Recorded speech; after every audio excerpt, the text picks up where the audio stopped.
Hi everyone, it's Jerry. In a video that I uploaded to YouTube on March 8th, 2011, I made a very serious mistake.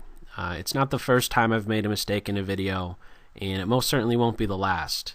But I feel that this mistake is something that you can benefit from in a great way. I feel that this can really influence how you think about a chess game in a great way. So, just giving you a little bit of background, that video that I'm referencing is one where I was kibitzing a chess game. It was a blitz game. Both players had 5 minutes apiece, and kibitzing is just referring to me making comments during the course of the game for both sides, white and black, and essentially just sharing my thoughts as I see them as the game plays through.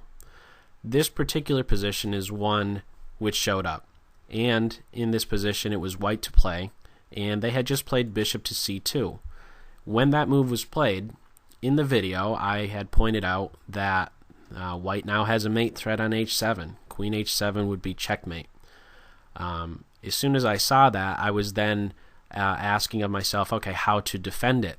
And I had pointed out g6 was a move, and also f5, and actually f5 was the move that was played.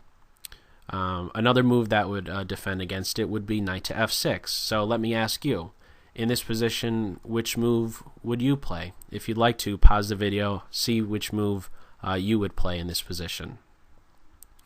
Okay, the best move in this position is not knight f6, g6, or f5, but queen g2. In fact, this position right here is a checkmate in 3. Queen g2, these are all forcing moves. White only has one response in the next couple moves. Knight f4, double check, and double check the king must always move. King g1, knight h3, game set match. That's it, checkmate. So, clearly this was a mistake on my part. But where was my mistake exactly? In this position, again, I was starting to suggest g6 or f5. What do these moves do? They defend against the threat. If we were to literally go to the drawing board at this point, and that's actually exactly what I'm going to do right now. So these are two very good questions that you see right now. What is the threat and how to defend it? Clearly, this first question, what is the threat? That's something I asked myself as soon as I saw this bishop c2 move. What is the threat? I recognize the threat. It was queen h7 check, mate.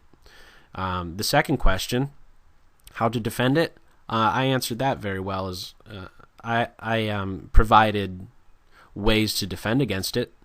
g6, f5, and only later after the game, knight f6 would have been another way. However, there's a better question to first ask yourself before you even get to this how to defend it. You need to, well, you don't need to, but I think if you want to improve your own game, literally making room, I'm literally making room for the question, but literally in your own thought process, if you can make room for this question, how can I ignore it, or questions that are similarly related to can I ignore it, I think you'd improve as a chess player. This particular question comes with a very specific implication. You need to, if you're going to ignore it, in other words, if you're going to ignore a particular threat that your opponent has against you, you had best come back with something just as good or even better than what your opponent is throwing your way. And so I recognize that this is just a very specific example, and what I'm trying to do is just give you a way to be a bit more general about how things evolve during the course of a chess game. What exactly are you thinking about during the course of a chess game? These 3 questions I feel would be very good to ask of yourself during the course of any chess game. So as always, I hope you're able to benefit from this, and we'll talk soon. Take care.